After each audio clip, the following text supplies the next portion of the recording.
Olá, boa tarde a todas e todos.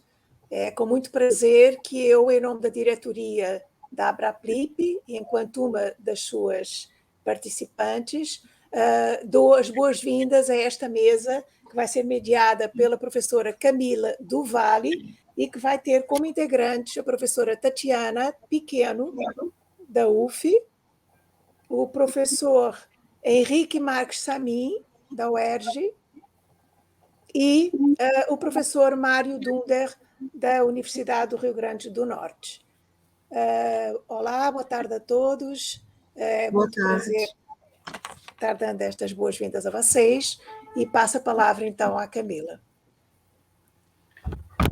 Boa tarde a todos e a todas. Boa tarde a todos. E começo apresentando, então, a professora Tatiana Pequeno, que vai ser a primeira a falar. A Tatiana é escritora, professora e pesquisadora. Trabalha como professora de graduação e do programa de pós-graduação em Estudos de Literatura do Instituto de Letras da Universidade Federal Fluminense e atua há quase 20 anos na área de literatura comparada de língua portuguesa. Tatiana, é com você agora, e aí, quando ficar faltando 5 minutinhos para terminar seu tempo, eu te aviso.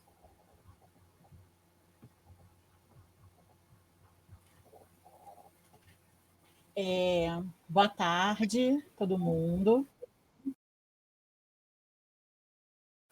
Me escutam bem? Acho que sim, né? Sim. Sejam bem-vindos, né? Eu queria agradecer, primeiramente, aos colegas da UERJ que estão organizando de maneira tão brilhante esse congresso da Abraplip.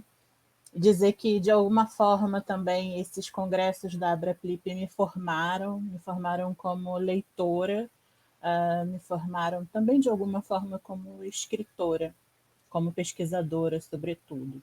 Então, nesses últimos quase 15 anos de dedicação às literaturas de língua portuguesa, mais especificamente às africanas de língua portuguesa e à literatura portuguesa propriamente dita, eu diria que eu devo também essa minha formação e a minha experiência a esses eventos e as trocas e as partilhas neles existentes, né?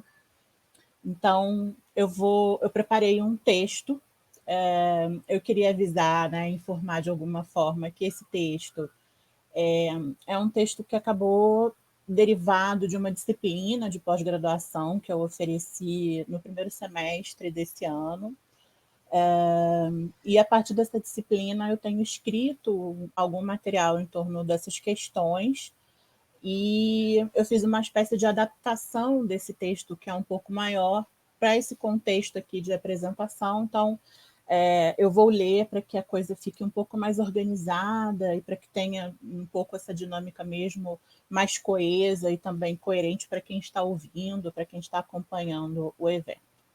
Então, o título do meu trabalho, da minha apresentação de hoje, é o título desse curso que eu mencionei anteriormente. E o nome é Mulheres que à Noite Assombram, Ian Sol, Maria Velha da Costa, Juhasz e Lispector. Eu tenho uma epígrafe para esse texto. Essa epígrafe eu vou dedicar de alguma forma também ao Mauro Dander, que está na Federal do Rio Grande do Norte. Essa epígrafe é um poema da Marise Castro, uma poeta que eu descobri de uma forma muito, muito poética, eu diria também, pelas mãos de uma grande amiga, uma grande professora, que eu admiro muitíssimo, professora Ana Maria Oliveira, né? Então, de alguma forma, também dedico esse trabalho a ela. Então, o poema da Marise Castro é retirado do livro Esperado Ouro. E o poema diz assim: Corais paralisam suas presas. Observo neste aquário tubarões de terrível beleza. Quem me lançou o dardo deitou-se comigo. Quem me amordaçou gozou em silêncio. Tenho na bolsa um coração assombrado, mas tão inocente e jovem que dá medo e me sustenta. Então, um pouco por esse caminho, né, desse coração assombrado, e também um pouco com o objetivo de ir nessa direção de uma forma de ler, né, desse lugar de ler gente ainda jovem, inocente, que eu acho tão importante a gente preservar, eu construí esse texto e, de alguma forma, apresento para vocês a partir de agora. Então, vamos lá. Olá, boa tarde a todos. Agradeço o convite para estar nesse congresso da Abraplip, pensado de um modo tão generoso pelos queridos colegas da UERJ, e agradeço principalmente o fato de estar nesta mesa, partilhando a palavra com colegas que possuem trabalhos tão admiráveis, incluindo aqui, claro, não apenas o Henrique e o Mauro, mas sobretudo também a Camila, que é uma querida colega, uma querida companheira. Este ensaio é parte de um texto maior, derivado da disciplina de pós-graduação que lecionei no primeiro semestre deste ano. O título, Mulheres que à Noite Assombram, foi emprestado do poeta Manuel Gusmão, em poema estruturado e dedicado a Lençol, Maria Velho da Costa e Hadewit d'Anvers, nos quais as três escritoras ganham formas de rios de escrita, uma imagem que também passa a nos cercar por servir para representar uma outra fase da relação das mulheres com a linguagem da escrita. Como então pensar este assombro, este susto, este espanto, esta forma de operar uma ousadia não prevista, conforme podemos ler em Mayna Mendes, obra que antecede em gesto o que foi proposto pelas novas cartas portuguesas alguns poucos anos depois. E aí aqui eu estou pensando exatamente no local, né, no contexto de produção de Mayna Mendes por Maria Velho da Costa, separado isso aí, né, separada essa produção, alguns anos antes da publicação das Novas Cartas, que é de 1972. Então, são mais ou menos 3 anos, né, que, de alguma forma, essa distância ocorre. Aqui nos interessa pensar a passagem do mutismo e da inexistência à deflagração de um saber fazer com a linguagem na sua confrontação com o mundo de dentro. Diz belamente Hélène Cixous: se sou então uma mulher, o que eu experimento a escrever, a ler, é que há um interior. Não há órgão, mas a terra que treme, a noite que ofega. Se trabalho com o corpo e texto, trabalho do interior. Mas o meu sexo é esta terra interior, a escuta da qual estamos. Fim de citação. Estar atenta e à escuta dos movimentos para armar-se Aracne ou fera depois. Eis o que importa para a nossa leitura, certamente mais interessada em perceber as sutilezas do gesto, de estar na mesma língua de um modo diferente, e, no entanto, provocar ou evocar um pensamento mais inclinado às invaginações e às mitologias do que falta. Então, aqui eu estou propondo, né, que se pense um pouco essa dinâmica do idioma, né, esse livro da Cixous, junto com Derrida, esse trecho é retirado do Idiomas da Diferença Sexual, né, um livro no qual se pensa também o lugar dessa diferença, dessas cenas de diferença, né, e aqui me interessa pensar um pouco propriamente nessa dimensão do Mayna Mendes e de como há uma língua dentro desse livro, né? Há um português, lógico, mas como se sabe, Maria Velho da Costa era extremamente engenhosa nesse trabalho de problematizar a relação com a língua, com a linguagem. Então, isso só por si só já daria um trabalho para essa apresentação, por exemplo, né? Mas, enfim, voltemos ao texto. Talvez por isso o emudecimento de Mayna Mendes nos seja valioso, assim como a imprecisão da matéria narrativa de Clarice, a perene mutabilidade das figuras na obra de Lençol e a crueza narrativa de Marguerite Duras, para quem, desde cedo, em sua vida, já era tarde. Em outras palavras, talvez fosse importante notar como, por exemplo, Maria Velho da Costa encampa de maneira obstinada a passagem do tempo através das múltiplas gerações de mulheres em seu importante romance de 1969. Mayna Mendes, portanto, é um romance difícil, que parece gestado por uma língua própria, tal qual o seu próprio idioma da diferença sexual, que ainda está para ser escrito por meio de cada uma. Essa é a proposição, né? Uma das grandes proposições desse texto da Hélène Cixous junto ao Derrida. E o que nos interessa particularmente neste romance é a sua construção labiríntica, incapaz de prover um terreno exato ou preciso para a complexidade da mulher e do feminino. Cito: Mayna Mendes, usada por ressurreições que nomear não pode, possessa de um milenar protesto e sem palavras, sem pensar que a mãe, o mugir do colosso ameaçado que a habita, apenas não gosta de Dália e de bom grado lhe crava na nuca tenra a tesoura que não tem nas mãos. Fim de citação. Essa citação nos parece útil porque antecede um diagnóstico importante para a obra e evidencia que o mutismo da protagonista não é constituído por uma tábula rasa, porque Mayna Mendes pensa e possui sua fúria e está, repito, possessa de milenar protesto e sem palavras, diante de um modo de ser infantil e incivilizado, porque não domado, mas assujeitado.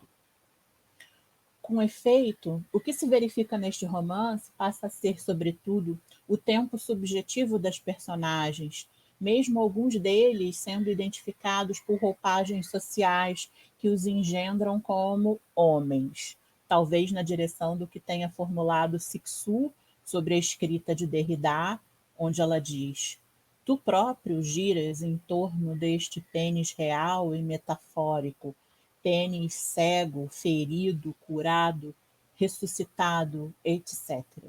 Tu mesmo giras em torno deste sexo e, simultaneamente, viras o olhar, o teu, o nosso. E, apesar da partilha do sensível, é Mayna que passa a ser submetida a outro discurso racionalizante, o discurso médico, que no romance sai diretamente do aparelho fonador deste profissional. Aí aqui eu cito um trecho que é importantíssimo para o meu foco de pesquisa, que tem a ver, claro, com essas dimensões de aproximação e de leitura da literatura por meio de uma psicanálise literária também, né? Não só a partir de pressupostos dos estudos de gênero e dos estudos feministas, mas, sobretudo, em diálogo com a psicanálise. É um momento importante porque é uma espécie de cena em que há um diagnóstico transferido e transmitido para a família em relação ao comportamento de Mayna Mendes, né? E aí aqui é um médico falando, o médico diz: porque a menina é, sobremaneira, minha senhora, uma grande nervosa, como o poriam em França os meus colegas. Os órgãos da fala estão sãos, e eu atrevo-me a inquirir de vossas excelências se acaso na família, como direi, algum caso haja surgido de desrazão, ou até, e perdoe-me o senhor Álvaro Mendes, de alcoolismo. São estes casos renitentes, devo fazer vossas excelências sabedoras, de que a menina se não encontra privada da fala, como direi, ela é uma grande nervosa, finge estalo muda. A má vontade, as ruins inclinações deste tipo, como direi, de comportamento, compreensíveis, aliás, sendo uma grande nervosa, tendo este comportamento histérico, e perdoe-me Vossa Excelência, minha senhora, a lianeza com que me profiro, a histeria numa criança de tão tenra idade deve até ser tomada a pulso firme. Mayna Mendes, então, diagnosticada como parte do coletivo resistente das histéricas, que desde o nascimento da psicanálise, passando antes pelo crivo institucionalizante do Hospital da Salpêtrière, de Charcot, de Joseph Breuer e outros, tornam-se materiais de observação do olhar fetichista e objetificador daqueles que decidem, até hoje, e também decidiam naquela época, as posições das balizas entre o normal e o patológico. E como GH, personagem de Clarice, em sua paixão e também GH ciente da matéria imprecisa que compunha na cena o inseto sorvido, diz, cito Lispector, dessa civilização só pode sair quem tem como função especial a de sair. A um cientista, por exemplo, é dada a licença. A um padre, por exemplo, é dada a permissão. Mas não a uma mulher que nem sequer tem as garantias de um título. E eu fugia, se pudesse, com mal-estar, eu fugiria. Fim de citação da Lispector. Como sair, então, ou se retirar, ainda que temporariamente, desta organização social prevista para valorar apenas a materialidade, a exterioridade e a concretude? Diante da velocidade e da intensidade do imaterial no mundo interior, é para onde converge a escrita dessas 4 mulheres, cujos textos pontilham o irrespirável, o difícil, o atravessamento ou a experiência própria do assombro como aquilo que fura a linearidade, a plasticidade e o comezinho do mundo, inclusive do da crítica literária, muitas vezes interessada apenas em ler histórias ou poemas com começo, meio e fim. Logo, retomando o que narra Clarice, por meio das palavras de GH diante da singularidade daquela cena, sair desta arregimentação talvez seja bem mais difícil do que se imagina. Assombrar a noite, desse modo, se assemelha a assustar o que já é denso e escuro. Significa não dispor das credenciais para facilitar a transparência e uma rede consistente de significados. Existir sob o paradigma da grande nervosa, nesse sentido, corresponde a uma forma de subjetivação não prevista para a lógica da normalidade, aquela razão médica ou comportamental. No caso de Mayna Mendes, interessa observar a dupla marcação que lhe é instituída, criança e histeria. Pontuação que a enquadra diante de sua recusa de desenvolver o laço social no início da vida. Comparativamente, é possível ver em Marguerite Duras uma desmontagem também da infância paradigmática, relacionada aí ao universo do fantasioso.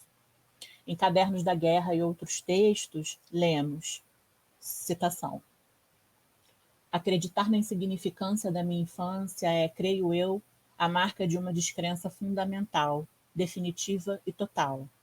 Que posso eu fazer a respeito? Toda a gente está de acordo sobre a infância. Todas as mulheres do mundo chorariam sobre qualquer narrativa de infância, ainda que fosse a dos assassinos, dos tiranos. Vi recentemente uma foto de Hitler menino, de saia bordada, de pé em cima de uma cadeira. A partir da infância, todo destino é infinitamente digno de piedade. Sem dúvida, sou levada a acreditar apenas na dos outros, pois na minha só vejo uma precocidade que mais me causaria horror. Minhas fotografias de criança me dão ânsia de vômito. Quando me acontece de ler narrativas de infância ou de juventude, fico espantada com o mundo de irrealidade que elas contêm. Mesmo nas histórias de crianças ditas infelizes, como se houvesse crianças felizes, encontram-se infernos artificiais, recursos desesperados rumo ao sonho, a evasão para o feérico, para o maravilhoso. Isso sempre me confunde e sou levada a crer que se trata antes de uma traição involuntária ou, mais simplesmente, de uma transposição poética sem a qual acredita-se que a infância ficaria desonrada.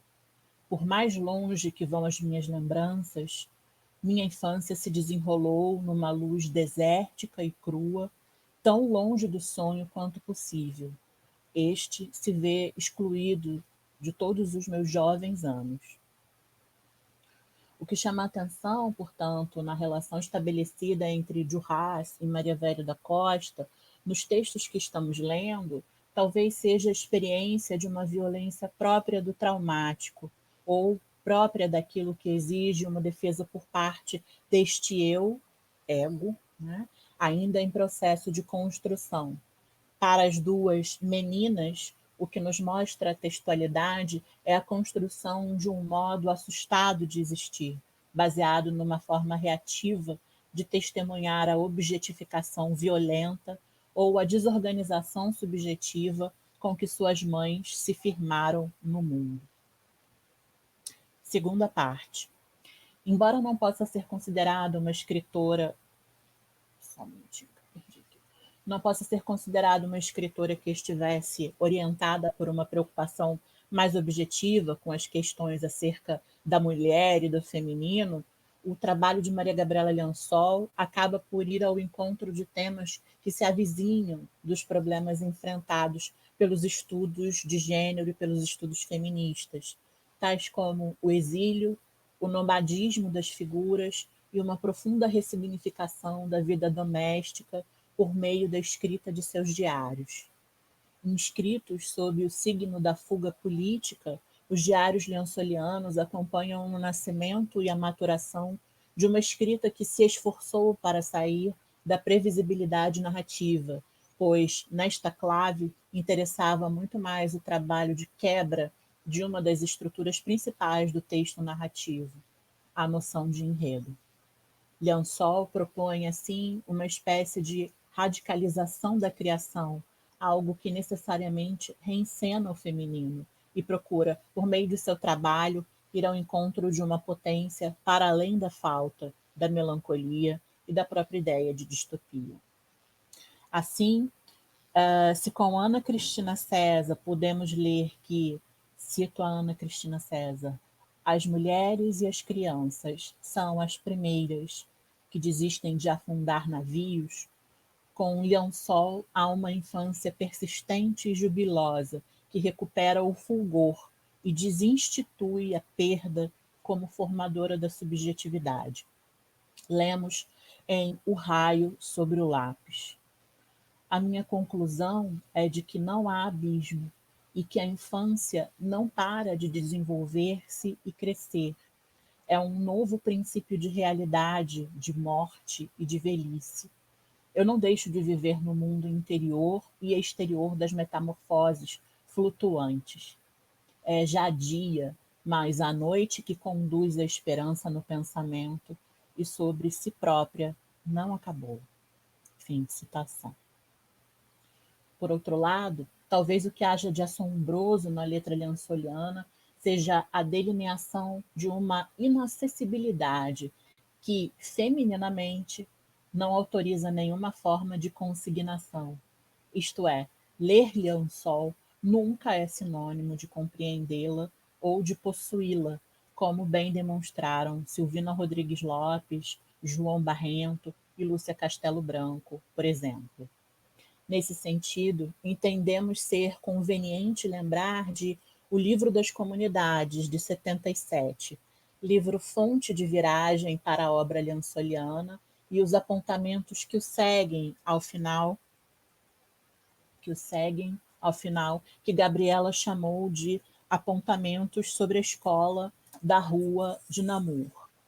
Eu cito, então, bem rapidinho, a página de abertura, que diz assim: com efeito, esta escola, fundada por um grupo de estudantes, na sua maioria provenientes da Universidade de Lovaina, e destinada a receber na década de 70, principalmente, os filhos dos estudantes estrangeiros, funcionou na rua de Namur até acompanhar a transferência da Universidade Francófona para Louvain-la-Neuve e vir a ocupar a grande mansão da Quinta de Jacó. Mas experiência de grande abertura, continuando sempre a integrar crianças flamengas, francófonas e estrangeiras na perspectiva de uma sociedade global e de uma aquisição dinâmica do conhecimento, nunca deixou de ser conhecida como Escola da Rua de Namur. Uma parte da sua existência coincidiu com o período em que foi escrito o Livro das Comunidades, razão por que insiro aqui esses breves apontamentos. Como refiro algures, o Livro das Comunidades nasceu, citando a própria Liansol, da tentativa inabalável de reconduzir à fala e à convivência de grupo uma criança espanhola, conhecida como Isabel Fernandes, aparentemente autista, que fora levada à escola onde eu ensinava. Nessa direção, convém observar que a experiência da escola da Rua de Namur esboça um posicionamento dissonante de Liansol em relação aos modos de compreender a educação e a infância, procurando tecer e escrever não um modo ortopédico e categorizador do infantil, mas um modo de ser e estar inventivo e linguageiro, que estivesse para além do pré-figurado, sempre condicionado à repetição e à institucionalização. A profundidade da relação que Liansol, estrangeira, pedagoga e mulher esquiva, aparece na relação com Isabelinha Fernandes, a criança que só chorava em sua solidão radical, estabelece assim os limites da linguagem e da disposição amorosa da educadora. Isabelinha e Mayna Mendes, personagens então, ou testemunhas de um tempo muito lentamente atravessado, colocam em evidência uma cisão, trazem à tona uma dimensão de assombro relacionável à rebeldia. Nas palavras de Alberto Pucheu, em sua obra Espantografias, entre poesia, filosofia e política, encontramos espanto, aporia e vertigem, eis uma associação a oferecer elementos que indicam que se espantar com alguma coisa ou encontrar-se num impasse é sofrer uma sensação de desequilíbrio ou de rotação, em que tudo parece subitamente em movimento e fora do lugar, levando-nos a, sem apoio, desorientados, tontos, nos sentirmos instavelmente sem chão, dessituadamente em queda, insolitamente despossuídos de qualquer segurança, fora dos eixos e do autocontrole. Já estou encaminhando para o fim, tá? Só para avisar. Se, portanto, alguns gestos de leitura de certas autoras nos conduzem a um modo de furar a homogeneidade e os modos protocolares de escrita, de leitura e de crítica, talvez essas mulheres que à noite assombram possam nos lembrar do risco de que se vale, por exemplo, Clarice, em sua crônica Trechos. Cito aqui um trechinho que ela diz: estou escrevendo com muita facilidade e com muita fluência. É preciso desconfiar demasiadamente disso. Fim de citação. Furar significa defender a criação e a alternativa. Significa abrir caminhos, cito Liansol, para um texto capaz de conferir uma expressão atual a gritos humanos e não humanos, abafados pelo assim é, da história, do mundo e do poder de espezinhar.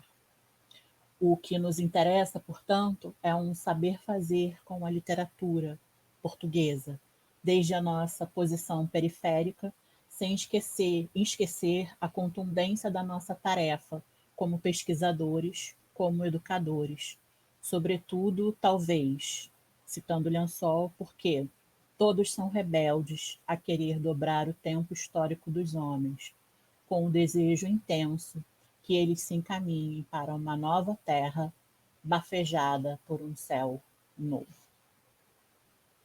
É isso, gente. Obrigada, Tatiana. Muitíssimo interessante a sua apresentação.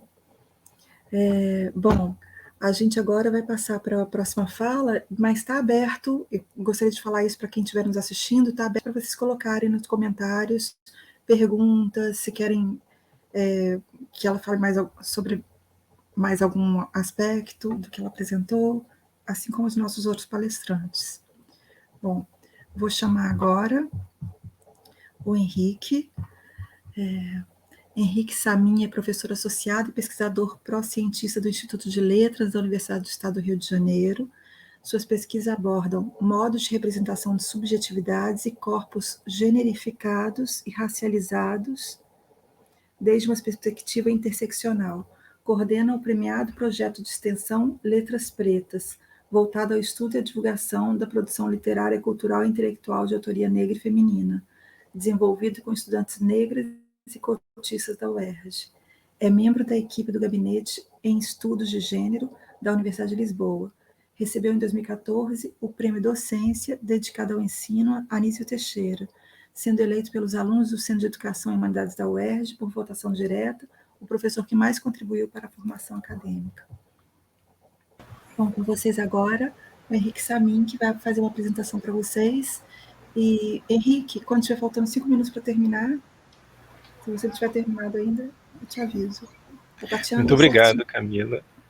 Mas eu estou botando aqui o relógio aqui também, então espero não te incomodar com isso. Bom, gente, eu quero desejar boa tarde a todas, todos e todes.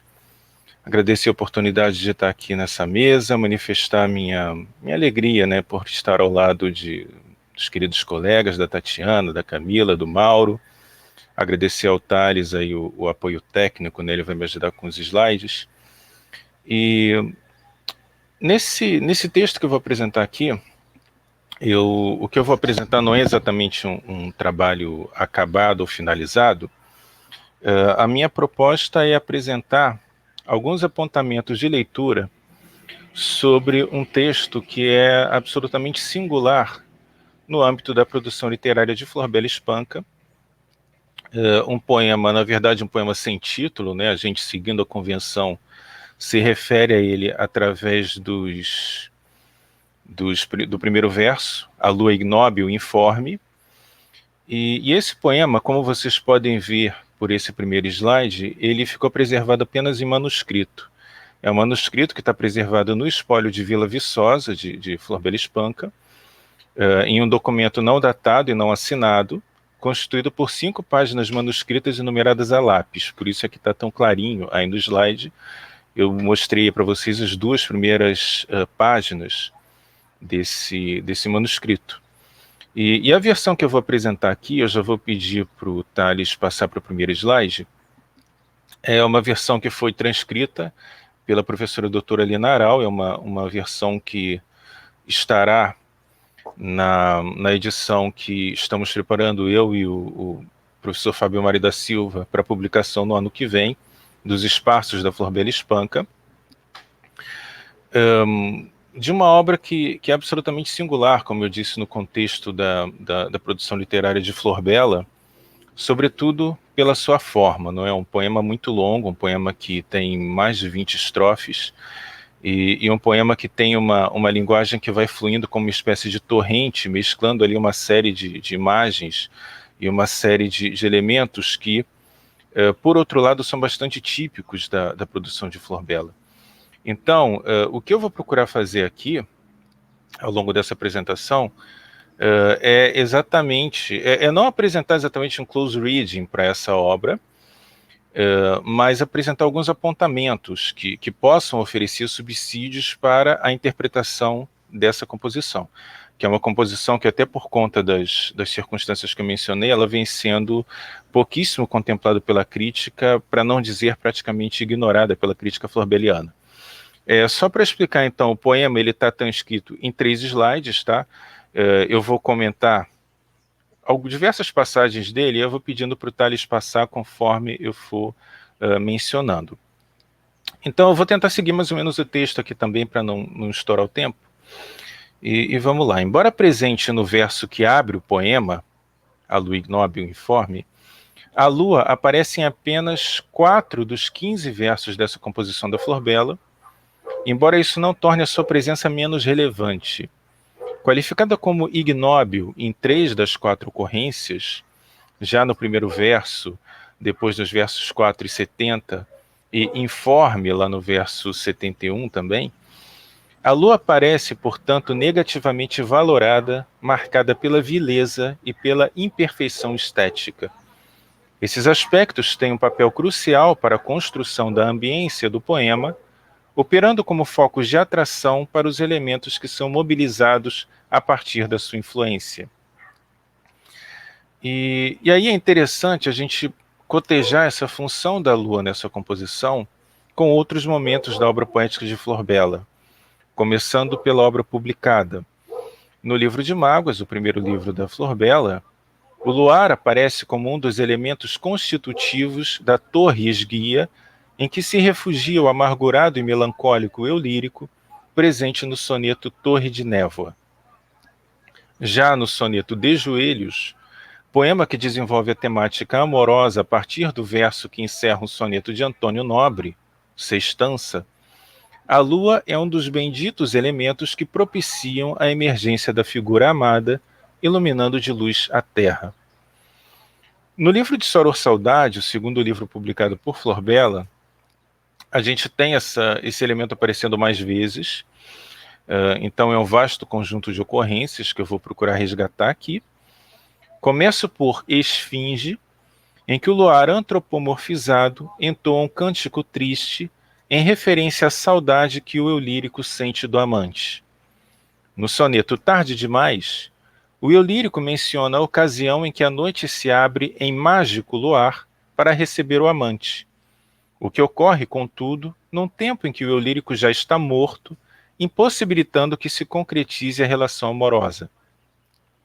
Em Noturno, o luar novamente ilumina a terra em favor da pessoa amada, mas o soneto se encerra melancolicamente, descrevendo o luto que se segue ao fim do relacionamento amoroso.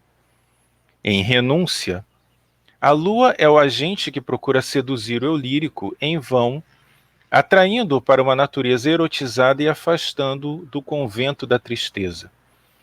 Já no soneto Horas Rubras, os beijos languescentes do luar operam para a construção do cenário propício à experiência amorosa, possibilitando ao eu lírico apresentar-se como o beijo procurado pela pessoa amada, identificada como poeta.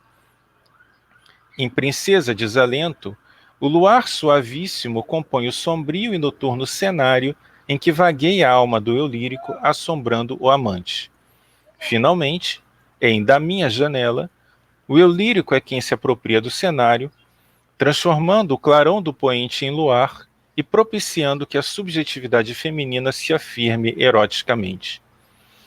E aí, indo para o terceiro e último livro de poemas preparado em vida por Flor-Bela, embora publicado postumamente, Charneck em Flor, a lua surge apenas como elemento descritivo, presente no cenário apresentado em sonetos como Rústica, Noitinha, Alvorecer. Talvez a ocorrência mais significativa pela comparação do luar a um Pierrot todo branco que soluça por conta das traições da Colombina. Aparece também no soneto que é identificado, né, pelo título apenas como um ponto de interrogação, e no soneto 6 de É um Não Querer Mais Que Bem Querer, essa sequência, né, composta por Flor-Bela. Então, em relação às produções aprovadas pelos critérios estéticos adotados por Flor-Bela, quer dizer, aquelas obras que foram compiladas nos livros organizados por Flor-Bela em vida, a lua aparece frequentemente associada à experiência amorosa. Não é incomum, por outro lado, que a lua e o luar se façam presentes para a construção de um ambiente sombrio e sinistro, em decorrência, eventualmente, do término de um relacionamento amoroso. Agora eu passo para os espaços de Flor-Bela. Eu não vou falar sobre todos eles, aqui a gente está falando de um contingente colossal de textos. Eu vou me limitar apenas a uma breve recolha de Trocando Olhares, sem pretender apresentar aqui uma pesquisa exaustiva. Ali nesse manuscrito a gente encontra A Doida, que é um poema composto em quintilhas, datado de 1915 e publicado em meados do ano seguinte no jornal Notícias de Évora, em que o luar é um elemento constitutivo do cenário no qual vaga uma mulher enlouquecida após o término do noivado. Triste Passeio, uma outra composição, né, apresenta um eu lírico que vaga, dialogando com a natureza sobre a ausência do amado, ensejando uma manifestação do próprio luar, que lhe fala sobre a mágoa e saudade que sente. Já em Sonhando, a lua branca compõe o cenário, desfiando um linho que enseja a passagem de diversas almas, entre elas a do amado, que passa velozmente diante do eu lírico, incapaz de tocá-la. Num par de quadras composto em agosto de 1916, o luar aparece novamente antropomorfizado como uma figura que, abraçada ao eu lírico, chora diante da porta do amado. Em Só, quem chora solitária é a lua, embora não por motivos amorosos, ensejando o pranto do eu lírico que a contempla. Finalmente, Noivado Estranho descreve o místico casamento do luar com a terra, a qual a noite empresta o seu perfume. Então, a partir, né, dessa brevíssima passagem aqui, exame dos espaços da Flor Bela, o que a gente percebe ali são frequentes associações entre a lua ou o luar e o amor, nesses casos jamais realizado, sendo ainda presente a vinculação entre o astro, né, a lua, e a tristeza ou a loucura. Nesse sentido, a figuração da lua no poema que nos interessa, A Lua Ignóbil Informe, não é atípica.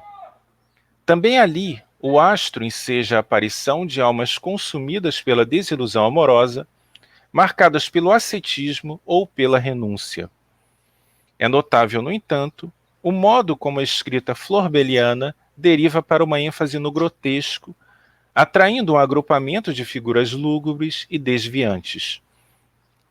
As almas que se perfilam na composição estão majoritariamente associadas a uma condição desviante, disfórica ou explicitamente criminosa. Trata-se, portanto, não de figuras estranhas à obra florbeliana, mas de personagens escolhidas em meio ao amplo conjunto de desvalidos e desafortunados que povoam os seus versos.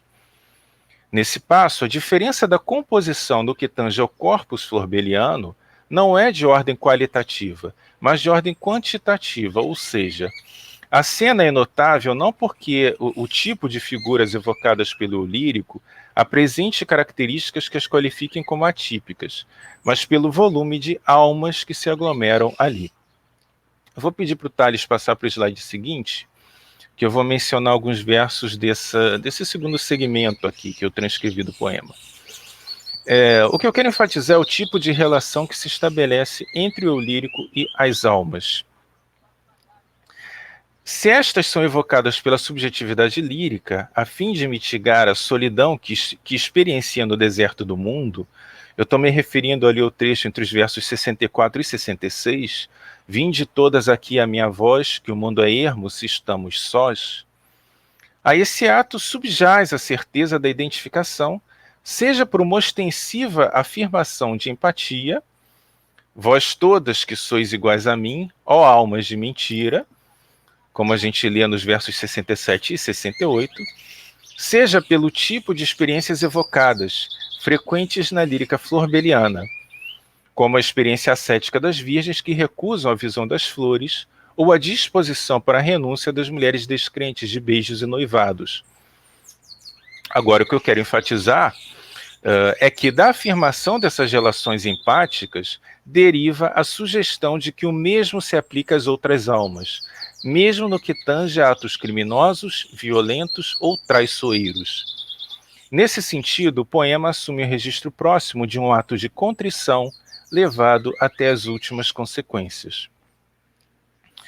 Então, a situação que nós temos é a seguinte: a evocação proferida pelo eu lírico, concretizada na sucessão de vocativos, dirige-se a todas as almas que com ela se identificam. Essas almas tão lúgubres, tão erráticas, de modo a construir um conjunto cujo espaço próprio tem como marca distintiva o influxo da lua. Os atributos da lua vão explicitar exatamente os elementos que caracterizam esse território. A ignobilidade e a informidade são particularidades compartilhadas pela lua, pelas almas e pelo próprio eu lírico, operando como condições de pertencimento. A gente vai ter uma descrição da lua em dois momentos, né, no segundo e no terceiro versos, e no 72 e 73, como um diamante enorme engastado no azul de uma safira, o que pode parecer inconsistente. Mas eu acho que essa dissonância pode ser justificada se a gente pensa em termos de uma inversão, porque isso confere uma valoração positiva que subverte aquilo que seriam traços de baixeza e abjeção, segundo os parâmetros convencionais. Há um momento em que essa inversão se materializa explicitamente. A passagem que anuncia a chegada de uma procissão, na qual assumem destaque a cor branca e o metal prata. Na obra da Flor Bela, a brancura tende a estar associada, conforme a tradição, né, com a pureza e com a inocência, embora muitas vezes tenha um tom de morbidez também. A prata não é um elemento muito frequente, geralmente aparece associada à noite e à lua. E o que a gente vai ter é a constituição de um cenário noturno, bastante previsível nesse sentido, propício a toda essa inversão que eu mencionei anteriormente. E aí eu peço para o Thales passar para o terceiro slide, porque eu quero enfatizar exatamente a posição que o eu lírico vai ocupar nessa seção final do poema. A presença do imaginário cristão se evidencia pela referência aos anjos todos de brocado, de olhos ingênuos e resplendor, versos 84 e 85, e as virgens que vieram do paraíso, mencionadas no verso 90, que desfilam em uma atmosfera na qual assomam o ar recendente a um grande morangal que nunca foi tratado, versos 87 e 88, puro como acabadinho de lavar ao despontar da aurora. Posteriormente, a voz poética ainda evoca a chuva de miríades de penas leves como aves e a chegada dos evangelhos em mãos de prata. Aqui eu estou citando um trecho que vai dos versos 87 a 99. E nesse cenário, que se assemelha a um templo de cristal, rodopiam o estandarte real e pendões de bandeiras, mencionados nos versos 107 e 108. É fundamental atentar para o fato de que o poema nos coloca diante de dois conjuntos distintos de figuras. De uma parte, estão as almas evocadas pelo eu lírico a partir de suas próprias relações empáticas, aquele grotesco conjunto de seres desviantes. De outra parte, estão os integrantes do cortejo, cujas marcas próprias são a brancura e a pureza. Ao lado de seus lôbregos pares, o eu lírico não participa do cortejo, limitando-se a contemplá-lo. E embora nenhum subsídio nos seja oferecido para conhecer a reação dessas almas desvalidas ao cenário que observam, a identificação afetiva com a subjetividade poética nos permite supor que compartilhem de sua perplexidade. Por outro lado, se os integrantes dessa procissão apresentam características que os vinculam tanto ao imaginário cristão, como evidenciam as referências aos anjos, às virgens, aos evangelhos, quanto a atributos associados ao ordenamento tradicional da sociedade, as menções ao estandarte real, aos pendões e às bandeiras, que podem ser entendidos como elementos que configuram um desfile cívico convencional, importa perceber que aqueles são excluídos precisamente por sua não conformidade no que diz respeito aos valores da ordem instituída. E aqui a gente se vê diante de um tema que perpassa todo o conjunto da literatura florbeliana, ou seja, o reconhecimento de uma clivagem intransponível entre a subjetividade lírica e o ordenamento estabelecido do mundo, do que deriva o reconhecimento da condição periférica daquela subjetividade. Como é sabido, isso resultará na solução metafísica perceptível nos poemas de Charneca em Flor. E ao fim do poema, que eu estou me encaminhando também para a conclusão, eu quero mencionar o fato de que o esvaimento da procissão é acompanhado pelo desaparecimento de todo o séquito evocado como companhia para o eu lírico, num sopro, o que evidencia a sua efemeridade, e disso resulta a condição explícita na penúltima estrofe, a radical solidão da subjetividade figurada, com a consequente desaparição de todo o cenário que a cercava. Nessa vazia ambiência, silêncio, nada, ninguém, resta apenas o pasmo de coisas mortas. Estou mencionando aqui os versos 111 e 112. A abrupta menção a um estado alucinatório faculta o entendimento de que o registro dissonante da composição derivaria, afinal, de uma condição delirante. Quero chamar, finalmente, a atenção para o dístico que encerra o poema. Ao bater as portas, motivado pela ansiedade que lhe toma o coração, o eu lírico não é atendido por ninguém, vocábulo 4 vezes repetido no fim do poema, não por motivos contingentes. Por um lado, isso enfatiza sua condição de isolamento, ao mesmo tempo em que demonstra como as visões alucinatórias descritas ao longo da composição propiciaram um acolhimento restrito à esfera do delírio. Então, concluindo, eu quero observar que os caminhos para uma interpretação de A Lua Ignóbil Informe podem demonstrar como essa obra, embora ela pareça tão atípica, o Seabra Pereira, por exemplo, qualificou como um texto a vários títulos estranho no corpus florbeliano. No entanto, eu quero chamar a atenção para o fato de que essa composição recupera um repertório imagético típico da obra florbeliana para explorar um campo temático que não lhe é estranho. A singularidade da obra está, sobretudo, em seus aspectos formais, que demonstram o recurso de Florbela a uma estruturação métrica e rítmica não presente nem em sua juvenília, nem nos escritos de maturidade. Não me parece plausível cogitar que haja aí indícios da emergência de novos caminhos para a lírica florbeliana, no que diz respeito à forma, considerando-se a manutenção do soneto como estrutura em charneque em flor. O que me parece mais provável é que essa composição tenha emergido de modo espontâneo, o que transparece tanto em seu registro catártico quanto na sucessão de imagens nela presentes.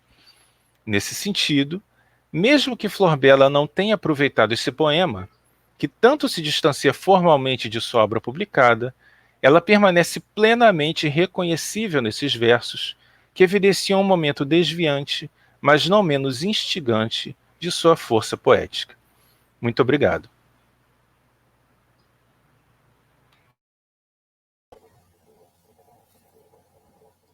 Obrigada, Henrique, pela belíssima apresentação.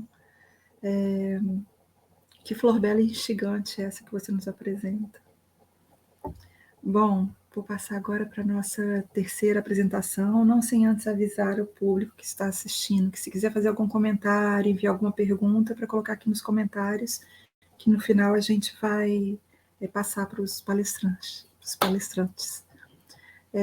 Por favor, agora eu vou chamar Mauro Dander, da Universidade Federal do Rio Grande do Norte. Mauro é doutor em literatura portuguesa pela Universidade de São Paulo, professor permanente e atual coordenador do programa de pós-graduação em estudos da linguagem da Universidade Federal do Rio Grande do Norte, onde também é professor adjunto do Departamento de Letras, coordenador do GT Literatura Portuguesa na Ampol. Mauro, agora é com você. Muito obrigado, Camila. Então, boa tarde a todas, todos e todes. E primeiro assim, né? Eu sei que é chover no molhado, mas eu vou dizer, é um privilégio, de fato, participar de uma mesa como essa, com pesquisadores tão competentes e tão referenciais na nossa área, né? Especialmente para a gente que estuda literatura de autoria feminina. E eu queria também agradecer imensamente a diretoria da Abraplip, né, a diretoria Rio de Janeiro da Abraplip, que é a atual diretoria, na pessoa do seu presidente, Sérgio Nazar Davi, e dos seus diretores, pelo brilhante trabalho que tem feito, né? Organizar um congresso como esse em tempos de pandemia é um desafio ainda maior do que normalmente costuma ser. E nós estamos sendo brindados aqui com um congresso de 10 dias de programação maravilhosa, né? Isso é fruto de, certamente, muito trabalho árduo, muita dedicação, mas também de muita competência, né? Sem a qual esse trabalho não resultaria. A minha comunicação, ela vai ter, na verdade, um título um pouco diferente daquele que está anunciado na programação. Porque eu me dei conta depois que, na verdade, eu vou falar de duas escritoras que convivem no mesmo século, né? Que escrevem no mesmo século. Eu tinha colocado lá entre finais de século, mas, na verdade, eu acho que um título um pouco mais adequado seria Entre as Pontas do Século XX, as mulheres nas poesias de Judith Teixeira e Maria Tereza Horta. Eu preparei aqui alguns poucos slides só para ir orientando a minha fala, e para vocês acompanharem a leitura de alguns trechos, né? E preparei também um pequeno texto aqui que eu vou ler para também dar uma forma mais organizada a minha apresentação, e à medida que eu for precisando, eu vou passando os slides. Dou início, então, agora à leitura da minha comunicação.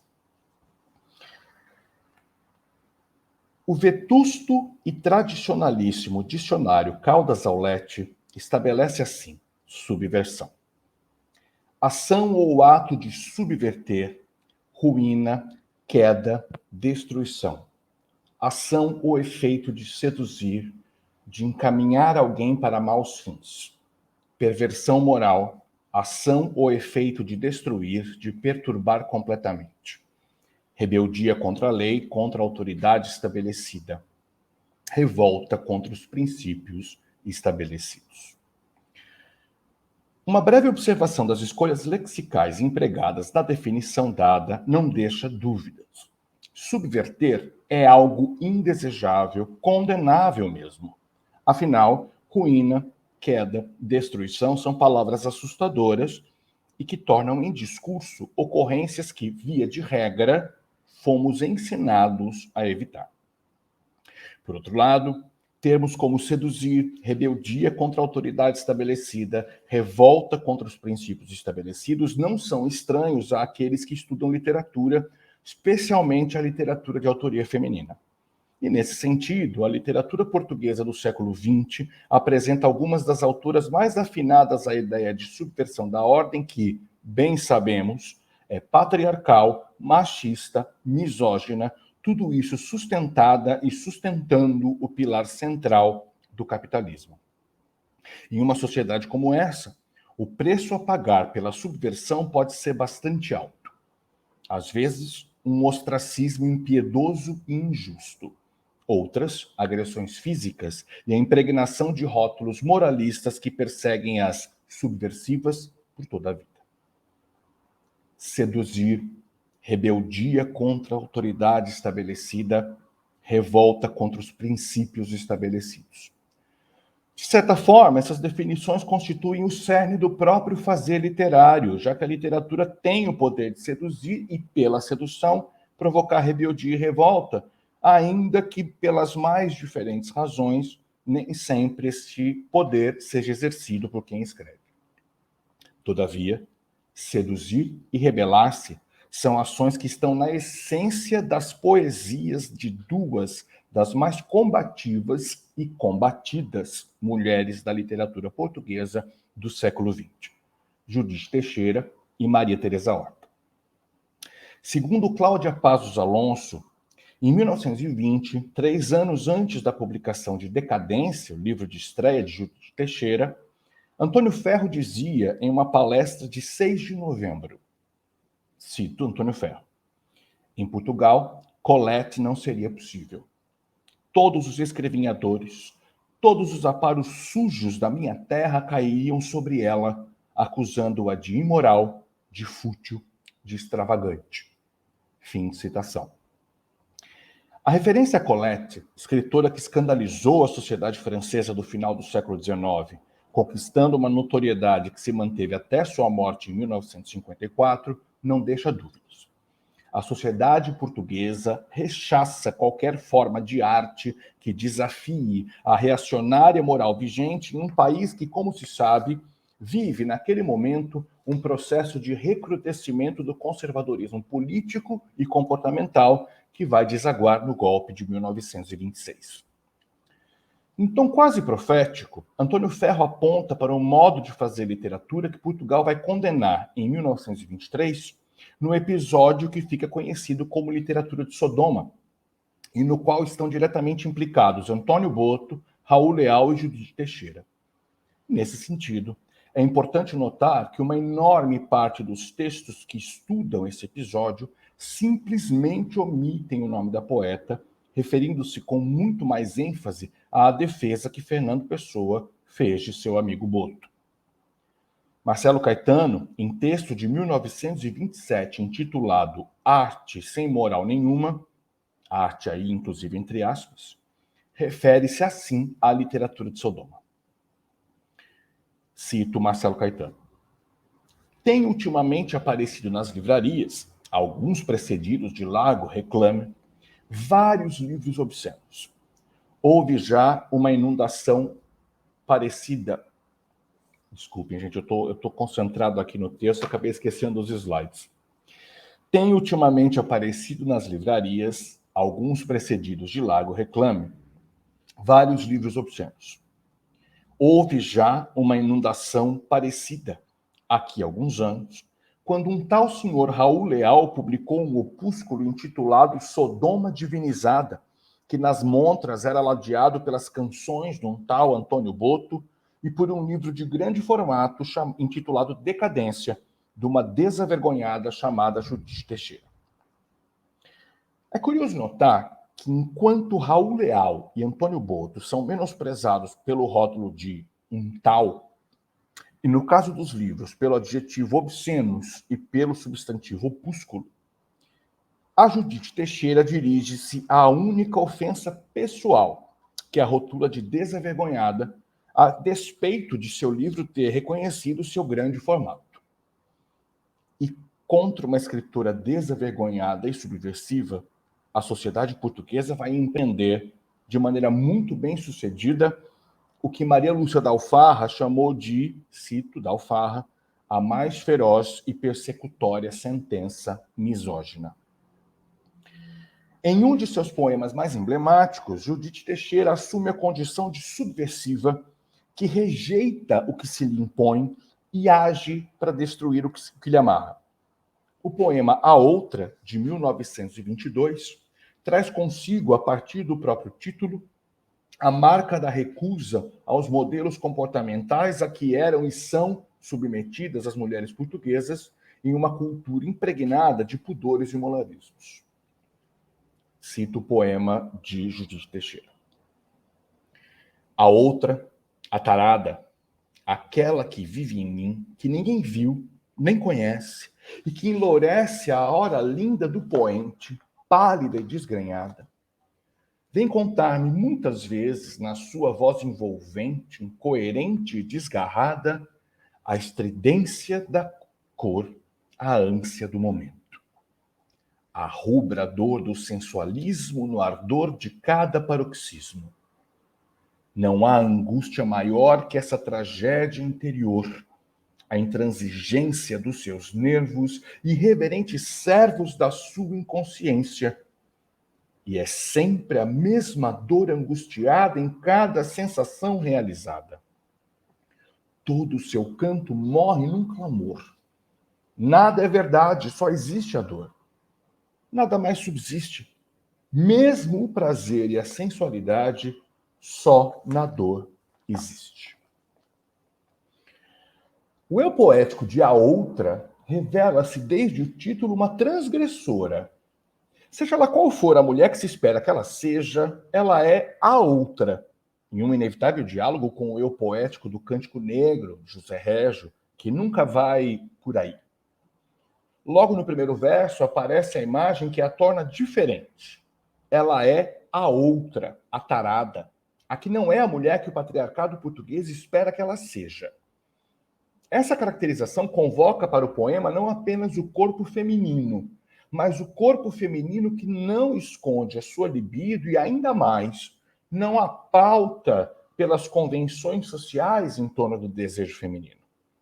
Em suma, ao se caracterizar como a tarada, o eu poético se insurge não apenas contra o silenciamento do corpo feminino, mas também, se não principalmente, contra as convenções sociais que autorizam ou desautorizam manifestações do desejo.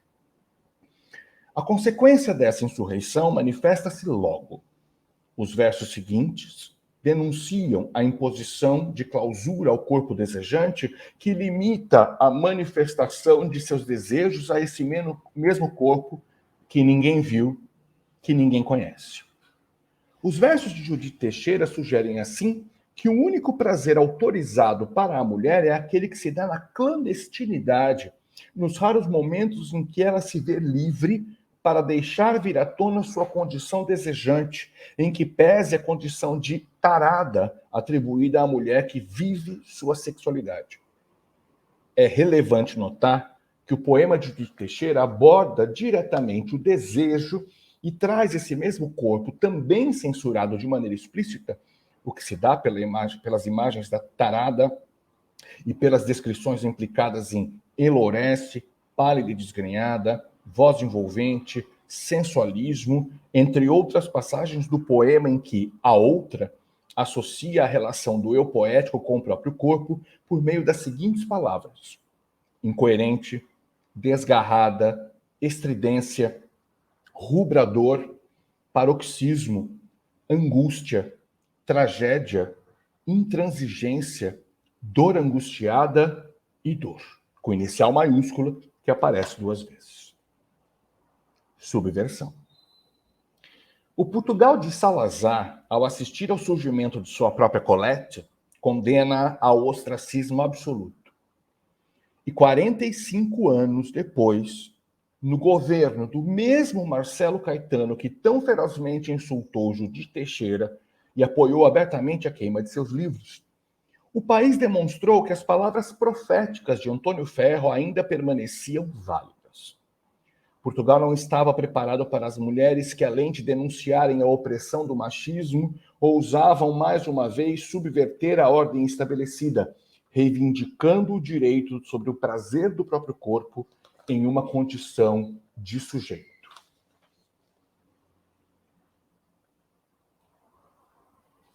Peraí. Desculpa, gente. Em uma condição de sujeito. No centro dessa nova literatura de Sodoma, as Três Marias e as novas cartas portuguesas, que ousaram desmistificar o ideal alcoforadiano da mulher sofredora e submissa. Dentre elas, uma, em especial, desenvolve uma obra que, assim como a de Judith Teixeira, ousa trazer a sexualidade e o desejo como eixos centrais dos poemas que escreve. Maria Teresa Horta, cuja carreira se inicia em 1960 com a publicação de Espelho Inicial, vai trilhar desde esse momento um caminho muito parecido com a desavergonhada de 4 décadas antes. À medida que sua obra se dá a conhecer, Teresa Horta vai progressivamente assumindo em sua escrita um posicionamento feminista, no sentido mais amplo da palavra e do movimento. A mulher, na poesia de Horta, deve ser, em todas as instâncias, sujeito da sua própria existência, saindo da sombra dos homens à qual tem estado condenada desde sempre. Em entrevista ao Expresso, de 8 de novembro de 2019, afirma, abre aspas, ainda há quem me veja como uma escritora maldita, fecha aspas. É em 1971, com um livro significativamente intitulado Minha Senhora de Mim, que a carreira da poetisa, que assim faz questão de ser chamada, assume o contorno de subversão de maneira mais evidente. Os poemas desta obra de teor erótico não deixam dúvidas quanto a isso. O corpo feminino é protagonista de si mesmo, inclusive quando guia o corpo do parceiro para que lhe dê a ela prazer. Entre os diversos poemas do livro, Segredo de Ti traz à baila algumas das possibilidades para o corpo feminino, que passa então a ser o centro da narrativa instituída pelos textos. Tenho segredo de ti, meu amor de meu invento, convento onde te fecho com o meu corpo lá dentro. Tenho segredo de ti, onde te prendo e me deito, e onde te roubo as mãos para as pôr sobre meu peito. Ao iniciar o poema com um verbo na terceira pessoa do singular, procedimento que será reforçado por outras ocorrências da mesma natureza e pelo uso frequente dos pronomes me e meu, o eu poético já manifesta sua condição de agente, de sujeito da própria ideia de posse manifestada pelo verbo ter. Este corpo, que se apropria do outro em segredo e em invento, institui um caminho no qual, em vez da moralmente aprovada a ideia de amor como sentimento puro, aparece o desejo, consubstanciado no poema pelas palavras corpo, deito, mãos e peito, o que aponta para a noção de que se trata de uma relação carnal na qual o corpo que prende torna-se sagrado, fechado em um convento em que fecha o parceiro. Ainda que se refira a corpo, mãos e peito, a referência inicial a segredo e invento podem insinuar que o eu poético não tenha, de fato, o corpo do parceiro consigo. No entanto, tem o seu, e é nele que vive a narrativa estabelecida pelo poema, controlando a imagem do corpo do parceiro em suas ações e uma bela metáfora para a masturbação, ato em que o corpo é, sem sombra de dúvidas, sujeito e agente de seu próprio prazer. Há que se imaginar o furor que a imagem de uma mulher que se masturba provocou na pudica sociedade portuguesa do final do século passado. Há que se imaginar ainda que um país como Portugal usar a palavra convento como metáfora do próprio corpo por meio do qual se tem prazer deve ter escandalizado as pessoas de bem formadas pela incontornável presença na história do país da Igreja Católica e de seus pudores todos. Se, no caso de Judite Teixeira, a condenação foi ao violento e desrespeitoso ostracismo, no caso de Teresa Horta, essa subversão rendeu formas mais intensas de violência. É notório que após a publicação de Minha Senhora de Mim e durante a escrita de novas cartas portuguesas, a poetisa foi fisicamente agredida algumas vezes por pessoas que lhe atribuíam os rótulos de indecente e puta. Ainda que cronologicamente haja um intervalo de 37 anos entre a estreia de Judite Teixeira e o início da carreira de Maria Teresa Horta, é possível que a autora de Ambas as Mãos sobre o Corpo tenha lido, ainda em seu processo de formação, a poesia de decadência e, na hipótese disso ter acontecido, ter, de certa forma, herdado no fazer poético a ousadia e a subversão da poeta de Viseu. O que é líquido e certo é que, 48 anos depois da queima dos livros de Teixeira, Portugal ainda não estava preparado para uma artista como Colette, se é que hoje está. Encerro essa fala com a leitura de um poema de Teresa Horta, publicado em Paixão, livro lançado há poucos meses. Nele, a Maria dá provas de que a potência de suas palavras resistiu a todas as formas de opressão que se lhe impuseram. Antes, essa opressão forjou a resistência de sua escrita, com a qual segue nos brindando. O poema se chama Desalinho. Oculto a minha paixão, não refiro o desatino, nem o desgosto que escondo neste percurso daninho. E se a meio da madrugada me deito no desalinho, sou aquela que recusa ouvir falar de destino. Muito obrigado.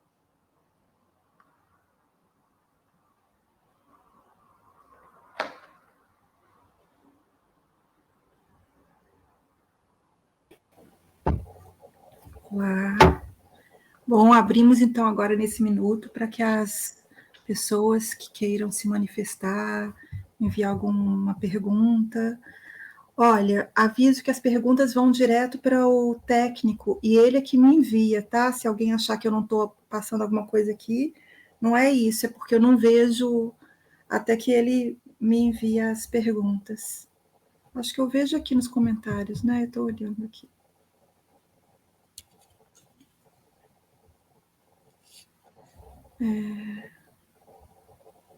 A Eliana Cunha pede para a Tatiana falar um pouco sobre o diário romance. Do Rai Liansol, gostaria que a Tatiana falasse um pouco sobre o diário romance, a vida e as obras, as fronteiras alargadas ou explodidas.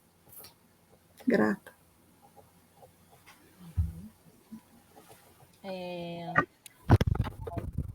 Boa noite de novo. Agora já é boa noite, né? Eliana, então, essa questão é uma questão bem ampla, né? Mas são muito, eu entendo que sejam muito parecidas, tanto a questão tanto na Marguerite Duras quanto na Liansol, com a diferença que por parte da Duras a gente tenha talvez uma produção de romances, né? Propriamente ditos um pouco mais ampla. A gente tem uma escritora francesa que, enfim, produziu mais de 40 livros, né? Mais de 40 romances, fora os filmes, as direções e tal. Na Liansol, a gente tem um número mais ou menos limitado, né, de produção, que vai também aí de 72, 73 até 2008, mas não se aproxima tanto dessa produção durraciana.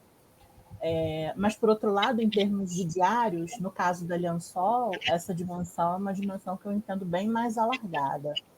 De todo modo, o que eu quero dizer com isso? Que a gente tem muito material ainda de espólio por parte, né, do espaço Liansol para ser trazido à publicação também. Então, ainda tem muito material das anotações diarísticas da Liansol ou com esse tipo de perfil para virem a público. Então, eu entendo que esse trabalho, por exemplo, na Liansol, ele está apenas começado, né?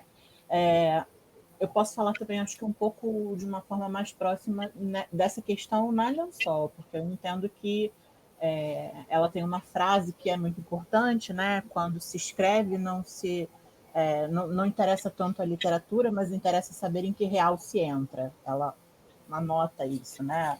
É uma citação bastante recorrente, inclusive.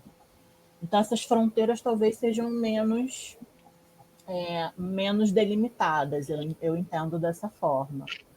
Agora, de todo modo, eu acho que a gente também tem que tomar um pouco de cuidado diante dessa fronteira estabelecida pela teoria também, né? Porque e pela fronteira também estabelecida pelo próprio legente e pelo próprio escritor ou textuante, como entende a Liansol. Porque é preciso ler o diário também com algum critério, né? Com algum cuidado, para que isso também não defina ou não constitua o próprio direcionamento do fazer crítico, né? Ou que isso não se torne uma exclusividade do fazer crítico. Então, acho que pode ser uma questão aí por esse caminho, tá bom? Mas depois a gente conversa mais. Alguém mais teria algum comentário, alguma pergunta para fazer? Eu queria fazer uma pergunta para a Tatiana. Olha, deixa eu só falar com o Thales. Tá? Isso, Thales, é só porque apareceu e sumiu a pergunta da Suelen, mas o Mauro vai fazer uma pergunta primeiro e depois vai ter a da Suelen. Não, acho que eu posso... Deixa eu falar então sobre a pergunta da Suelen, acho mais legal, né? Você conseguiu ver a pergunta da Suelen? Tá aqui. Aí depois, a hora que a gente tiver um tempinho, eu pergunto para a Tatiana, senão eu pergunto pelo inbox. A Suelen pergunta, Mauro, o que você tem a dizer sobre a evolução na poesia de Horta que ainda hoje produz? Você acredita que escrever erotismo na sociedade atual dá à autora maior liberdade para falar de corpo e sensações? Então, eu acho que assim, essa é uma liberdade que a Teresa Horta conquistou a duras penas, né? Apanhando na rua, inclusive, como eu acabei de mencionar, né? Então, o que eu percebo em termos de corpo e de erotismo, de sensações na poesia da Teresa Horta, é que, primeiro, o que eu acho que, inclusive, é mais uma subversão da Teresa, né? Isso não se apaga com o passar do tempo, né? A Teresa é uma mulher de 82, 83 anos, 84, na verdade, né? De 37, que continua escrevendo sobre amor e sobre desejo, e sobre corpo e sobre liberdade, né? Ainda que seja injusto também a gente pensar na poesia da Teresa apenas como a poesia do corpo, né? E da liberdade da mulher. Esse é um eixo da obra dela desde sempre e vai continuar sendo, ao que tudo indica, né? A Teresa ela tem uma interação bastante interessante com os leitores dela pelas redes sociais. Ela tem um perfil no Facebook em que ela publica, né, vários poemas, ela retoma poemas da carreira dela e publicou durante algum tempo vários inéditos, né, que depois vieram a fazer parte do Paixão, que é esse livro que ela lançou, acho que não faz nem 2 meses, 2, 3 meses. E dá para perceber, eu não li os poemas de Paixão ainda, só aqueles que ela publicou na rede social, mas me parece que ao mesmo tempo em que a questão do corpo, do desejo, do corpo feminino como um corpo livre e sujeito do seu próprio desejo, né, permanece na obra da Teresa, ela tem, eu até comentei isso com ela uma vez numa dessas publicações, ela tem publicado com alguma frequência, na verdade, poemas que refletem sobre o fazer poético, né? Muitos poemas desses inéditos que ela publicou nas redes sociais eram poemas que discutiam o papel do poeta, o papel da poesia, o valor, não o valor, mas enfim, a relevância da poesia para ela e tal, né? Mas eu acredito, voltando um pouco mais para a pergunta da Suelen, eu acredito que ela tenha essa liberdade, porque conquistou essa liberdade, como eu já disse, a duríssimas penas, né? Mas eu acho que sim, eu acho que isso se mantém na poesia dela. Obrigada, Mauro. Bom, a Maria-Luísa Scher diz: parabéns, Tatiana, adorei sua comunicação. Orientei há tempos uma dissertação sobre o livro de memória de infância da Cecília Meirelles, chamado Olhinhos de Gato. Um ponto crucial é quando ela tem os cachinhos cortados, como uma mutilação da infância. Não sei se conhece o livro, mas tendo em conta a obra pedagógica de Cecília e a sensibilidade de sua poesia, talvez valha a pena ver se poderia interessar a sua pesquisa. Parabéns. Com certeza, professora, com certeza. Eu não conheço, vou procurar assim que for possível. Muito obrigada, adorei a ideia. Tem acho que estabelece muita relação com as questões, né, de desdobramento dessa infância que eu também estou problematizando assim, a partir do feminino. Obrigada. Eu queria só mandar um beijo para a Luísa Scher, que acabou de aparecer. A Eliana da Conceição Tolentino, Flor Bela, sempre Flor Bela, apaixonante. Gabriela Silva, sempre muito bom ouvir sobre Flor Bela e a riqueza de sua poética. Parabéns para Henrique Samin, que leu lindamente um poema difícil de Flor Bela. É difícil mesmo esse poema. Muito obrigado, professora. Mauro, arrasou, sem palavras. Essa da Colette foi tudo. Parabéns. Sueli, que mesa preciosa. Rafael, linda mesa. Verdade, muito linda. Quanto carinho, combinado, né? Assim é bom. Vocês combinaram ou foi a organização que colocou vocês juntos, hein? Foi a organização. Porque deu muito certo, né, esse diálogo. Nossa, incrível. Quem organizou aí as mesas enxergou um caminho aí que, né? A Cláudia diz: excelentes apresentações, conversaram entre si. Verdade.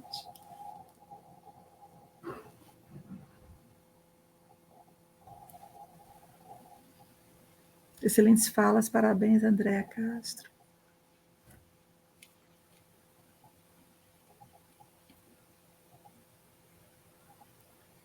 Bom. Vou aproveitar, vou fazer minha pergunta para a Tatiana. Posso? Claro. Que eu acho que até é uma pergunta que muita gente vai querer saber, Tati, que é o seguinte. Eu, por exemplo, eu eu nunca li nada da Liansol. Eu confesso isso com vergonha, inclusive, né? Como professor de literatura portuguesa. Por onde a gente começa a ler Liansol, hein? O que você sugere? Eu sugiro que comece pelos diários. Talvez o Um Falcão no Punho seja dos diários que tem uma dimensão assim, de algumas entradas interessantes de contato com a própria e de reflexão sobre a própria literatura portuguesa, né? Onde aparece aquela famosa citação dela de que ela queria desfazer os nós da literatura portuguesa. Esses nós são frontalmente inatacáveis, porque o mar na literatura portuguesa tem uma densidade, um processo de referenciação muito complexos. Então, eu acho que são essas questões assim, que são interessantes, que são pontuadas ali num Falcão no Punho. Então, já sei por onde começar. Tá bom, Mauro. E tem uma tese... Posso perguntar, Camila? Claro, pergunta. O Henrique, você e o Fábio Mário vão lançar... Eu ouvi, mas, enfim, estava nervosa também ainda pela minha apresentação. Vocês vão lançar um novo volume de poesia da Flor Bela? É o volume dos que reúne os esparsos da edição crítica das obras completas da Flor Bela, que o Fábio começou publicando com a Cláudia Passos Alonso, né? Publicou acho que foi até o Charneck em Flor, foi com a Cláudia Passos Alonso, não lembro se Dominó Preto ainda foi com ela. Uhum. E agora a gente está preparando os espaços, na verdade já está pronto, assim, já era para ter saído, mas, enfim, pandemia, né? Se tudo der certo, no ano que vem sai pelas edições esgotadas, e aí a gente pega todos os espaços que já haviam sido publicados, e tem algumas coisas inéditas também. Tem algumas quadras da Flor Bela que a gente achou na contracapa de um caderno, de um livro de física que ela usava na escola. Ela escreveu as quadras ali, isso daí não tinha sido descoberto antes. Um soneto que chega a ser publicado, mas depois não apareceu em nenhuma edição das obras completas da Flor Bela, e os aforismos de Flor Bela também, né? Que o Rui Guedes publica com outro título, agora não lembro exatamente qual era, mas que a gente resgata e publica também ali, exatamente com esse nome de aforismos, para enfatizar esse aspecto filosófico da escrita da Flor Bela, né? Então, ano que vem deve sair, se tudo der certo, né? Vamos ver como ficam as coisas. Que preciosidade, então, que vem aí, né? Olha, a gente tem uma pergunta nova aqui do Eduardo da Cruz. Mauro, não acha que há outros temas polêmicos na Judite que agitaram o provinciano português, além do erotismo? Tema caro também a outras poetisas do período? Ou a que mais você atribui o apagamento dela logo após os anos 20? Bom, eu acho que sim, né? Eu acho que ela escandaliza a sociedade portuguesa, né? Por um conjunto de razões, né? Quer dizer, ela tem uma postura, né, muito independente. Ela é uma mulher independente, né? Ela é uma mulher que escreve sobre a questão do desejo, né? Porque quando a gente fala em erotismo, fica uma coisa meio velada, né? Ela fala de desejo mesmo, ela fala do corpo feminino, né? O corpo está presente na poesia dela. E ela fala do desejo do corpo feminino por um outro corpo feminino, né? Então, isso na sociedade portuguesa dos anos 20 caiu como bomba, né? Acho também que, e é uma coisa que a gente tem que considerar sempre, né? Existiu um processo mesmo de silenciamento da Judite, né, de apagamento, quase que orquestrado, né? Quer dizer, os críticos literários dos anos 20, com exceção, por exemplo, aí dessa fala do Marcelo Caetano que eu citei, né, que nem é crítico literário, mas, enfim, quem comenta a literatura em Portugal no início dos anos 20 não fala da Judite, simplesmente, não é que fala mal, né? Não é que detona, não é que diz, olha, não leiam, ela é indecente, né? Apagam, né? A Judite é apagada. Tanto que, assim, ela escreve em 23, 26, ela publica, né? Em 23, 26 e 27 e acabou. Ela não publica mais nada, né? Então eu tenho a impressão que sim, e eu tenho a impressão também o seguinte, né? O fato dela ter parado de escrever em 27 me faz pensar que com o golpe de 1926, que depois vai chegar, né, vai desaguar na presença do Salazar enfim, do salazarismo, como a gente conhece, essa censura se torna ainda mais cruel e mais persecutória, especialmente contra uma figura que vai contra todos os modelos de comportamento feminino que Portugal sempre prezou, né? Eu costumo dizer o seguinte: se a gente for olhar para a figura feminina que ao longo da história se construiu em Portugal, né, ela é uma figura que se aproxima de uma santidade ascética, né? Quer dizer, é uma mulher que não pensa, que não age, que não deseja, que só sente. A única coisa que ela faz é sentir. Ela sente e chora, né? Tá aí a Mariana Alcoforado que marca, né, demais essa história da construção da imagem da mulher na literatura portuguesa e que depois vai ser, inclusive, relida, né, pelas novas cartas portuguesas. Então, eu penso que quando surge uma poetisa naquele contexto dos anos 20, né, em que Portugal está realmente passando por um processo de recrudescimento de uma visão conservadora de mundo, numa república instável, né, que está nos seus primeiros anos e que vai acabar sofrendo um golpe de Estado duro, né, de caráter autoritário, como quase todo golpe de Estado, a gente tem de novo, o recrudescimento dessa censura, né? E assim, entre perseguir o Antônio Boto, que era homem, que era homossexual, mas era homem, né? Vamos perseguir a Judite Teixeira, que é mulher, e vamos pior do que perseguir. A gente faz de conta que ela não existe, apaga a Judite Teixeira, né, do contexto da poesia dos anos 20 e deixa ela morrer em 1950 e pouco lá, né? Como se ela nunca tivesse existido. Eu penso nessas coisas aí. Não sei se respondi, Eduardo.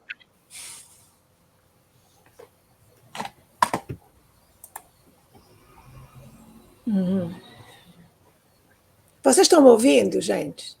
Sim. Então, sim. Tá bom. Não, Tatiana, eu pus aqui uma frase, não sei se você viu aqui no nosso chat privado, que eu adoro. Ah, você comentou? Eu não ouvi. Você Acabei de comentar. É tão linda essa citação. É que eu adoro essa citação. E você estava falando, você tocou na questão da infância, e eu estava pensando, não é o que diz a citação especificamente, mas como essa ideia de infância na Galançol remediaria muito todos esses perrengues que as mulheres vieram a sentir depois. Haveria uma aceitação da diferença de base, né? Não haveria essa loucura dessa perseguição. Então, assim, eu vivi em Portugal até aos 20 e tal anos. Eu sei isso, eu sei o que é essa pressão, essa educação, e andei em colégio de freiras. Então, eu sei exatamente o que é. Não, e mais, o meu colégio, eu vou até dizer o nome do meu colégio, que eu acho que vale a pena. Colégio do Sagrado Coração, Colégio das Escravas do Sagrado Coração de Jesus. Esse era o nome da escola onde eu andei, e enfim, eu fui expulsa rapidamente, o que é uma grande alegria hoje em dia, se me lembrar disso, mas na altura não teve alegria nenhuma, eu me senti bastante sozinha, e enfim. Mas fico lendo a Maria Gabriela Lansol, que é uma subversiva e não é explícita, então é um caráter subversivo que até ainda é mais, num certo sentido, estimulante, né? Porque não define exatamente, aquilo entra numa poética, né? Tatiana, eu estou cada vez mais apaixonada pela Lansol e vou começar a atrever-me a escrever um pouco sobre ela. Em breve. Mas, assim, como é importante essa ideia de poder ser, né? No fundo, é isso que ela diz quando fala essa frase. E é muito bonito. Tem uma tese muito interessante da Fala, Eu queria comentar com vocês que tem uma tese muito interessante sobre a lençol, publicada pela UFMG. Vocês já viram essa tese, da Maria Inês de Almeida? Conheço, Se chama Desocidentada. Não conheço. É bem Mas o que é que você interessante. ia dizer, Tatiana? Você ia dizer alguma coisa relacionada com o que eu tinha dito? Eu ia dizer, não, é porque achei que a Camila ia trazer também. Há um trabalho muito bonito da Maria Carolina Fenati, foi orientanda da Silvina, Vou escrever aqui. em que ela tem um capítulo, né, uma subseção de capítulo da tese dedicada à questão da infância na Lençol. Né? Sim. Então, ela vai pensar junto com a Hannah Arendt, com o Agamben, a dimensão da infância. Sim. E, no meu caso, que o direcionamento que eu penso que esteja sendo interessante de observar tem a ver exatamente com essa associação entre a infância ou a criança e a mulher, né? Como que esses dois lugares de criação e de rebeldia, de alguma forma, rebeldia aqui entendida dentro de uma perspectiva lençoliana, né, como essas figuras que estão o tempo todo reativando a história por meio de formas de mutação, como que esses rebeldes ou essa subjetividade rebelde aciona, né, novos modos de pujança. Né? Exato. É um pouco por aí. Com certeza. Você viu, leu, Cláudia? A Cláudia está dizendo Madá incrível. Ela tem acesso? Não sei se ela tem. Pois é, o Gonçalo já escreve sobre o lençol, né? Verdade. É uma grande inspiração, né? Uma grande inspiração. Olha, tem um comentário aqui para o Henrique. Leonardo Antônio Martins Drummond diz: professor Henrique Samin, prazer em conhecer sua pesquisa. Já chegarei às aulas ansioso por aprender mais. Obrigado, Leonardo. É do curso da pós-graduação que vai começar lá na UERJ. Hoje foi o primeiro contato com as alunas e alunos. Acho que é isso que ele está se referindo.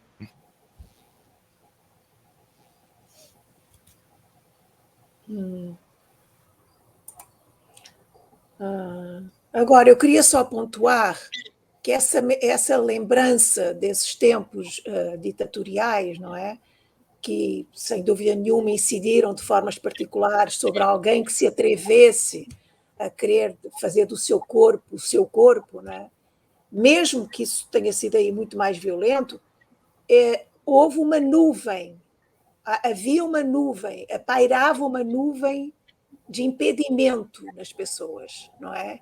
Mesmo quando elas não se apercebiam disso, mesmo nas pessoas que não eram presas, não eram vexadas, não eram.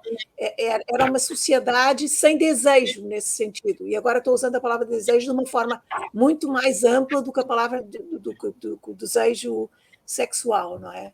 E eu me lembro de uma frase que se dizia às crianças, eu até escrevi há pouco tempo um texto sobre isso, que era assim: eu quero. Uma criança dizia eu quero, e a resposta era: tu queres? Mas tu não tens querer. Era quase automático, porque os pais tinham vivido essa experiência de não terem tido querer. Então, eu quero, tu queres, mas tu não tens querer. Que é uma coisa brutal, né? Que ficou uma coisa banalizada, mas que agora, olhando bem, e isso são coisas que as pessoas maturam muito mais com o tempo, e eu venho a pensar nisso cada vez mais, é uma coisa muito, enfim, nem sei que palavra usar, mas é muito impeditiva, é um nível de cerceamento que contamina toda uma existência, se for o caso, né? Sim, basta. Eu acho que a gente pode pensar nisso também no contexto contemporâneo, né? No Brasil, por exemplo, como que o embotamento do desejo tem nos atingido de uma forma geral, né? A gente tem energia para participar das coisas que nos são caras e tal, mas o dia a dia é aquela coisa arrastada, né? Ao embotamento do desejo mesmo, acho que da maioria, daqueles que minimamente têm alguma sensibilidade ou que são também atingidos de uma forma mais contundente, né, por essas formas de ataque, né? Sim. E foi ótimo ver você, Henrique, a gente já não se via há anos, né? A gente nunca mais se viu, foi uma coisa estranha, né? A gente de vez em quando ainda se encontrava. Nunca mais vi você. Parabéns pela ótima fala. Verdade, muito obrigado, Madalena. E o Mário, que eu chamei de Dunder, e já vi que está errado, né? Não, não é o contrário, é Dunder mesmo. É Dunder mesmo. Ele escreveu aqui no chat. Olha, você sabe que são 48 anos de as pessoas me chamando de Dunder. Então eu falei certo, que bom. Eu ouvi Dunder, depois eu disse que era meu. Errei completamente. Me desculpa, Mauro, mas agora eu aprendi, então, com o chat. Não, gente, mas como eu acabei de falar, são 48 anos assim. Então, olha, já me chamaram eu lembro de uma vez que eu recebi uma cartinha que, em vez de estar escrito Dunder, estava escrito Bunder. Então, puxa, se até por isso eu passei, o resto é fichinha.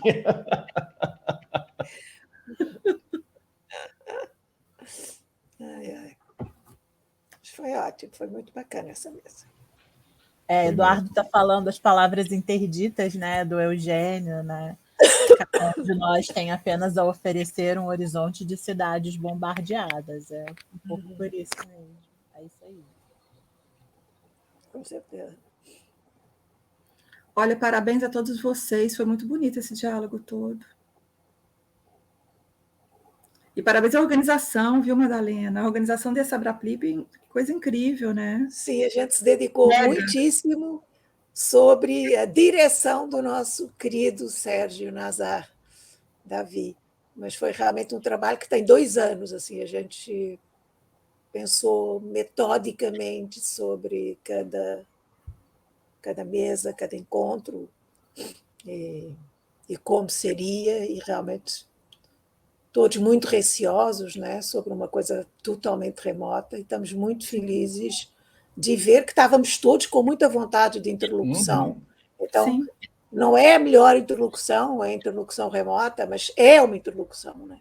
É um encontro, e está sendo um encontro, está sendo muito gratificante para todos nós, muito, muito, muito. Eu vi o Sérgio começar a pensar nesse congresso lá em Belém, em 2019. Né? Em 2019, a hora que terminou o Congresso de Belém, ele já começou a conversar com a gente sobre, né, possibilidades do que poderia ser feito e tal. Então, é incrível, né? Porque, de fato, é incrível organizar um congresso deste tamanho, com tantas comunicações importantes, com tanta gente boa participando. Sim, né? É verdade. E ainda que em contexto remoto, mas eu acho que, de novo, né, isso foi o que viabilizou uma programação tão vasta e tão diversa. Sim, porque as pessoas aderiram, de facto, ao convite. Isso é que foi... Aderiram muito, né? Então, foi muito gratificante ver isso. Foi muito, muito bacana. Está sendo, né? Nós ainda vamos ter uns dias, mais 3 dias. Sim. Podemos encerrar a mesa, então? Podemos. Não tem mais nenhum comentário aqui, eu dei uma olhada. Última chance, hein, para quem estiver assistindo. E adorei ver vocês. Obrigada pelas comunicações. Muito obrigado pelo diálogo. Obrigada, pessoal. Boa noite. Obrigada, fiquem bem. Boa noite, Obrigada. gente. Tchau, gente. Boa noite. Obrigado. Tchau. Tchau.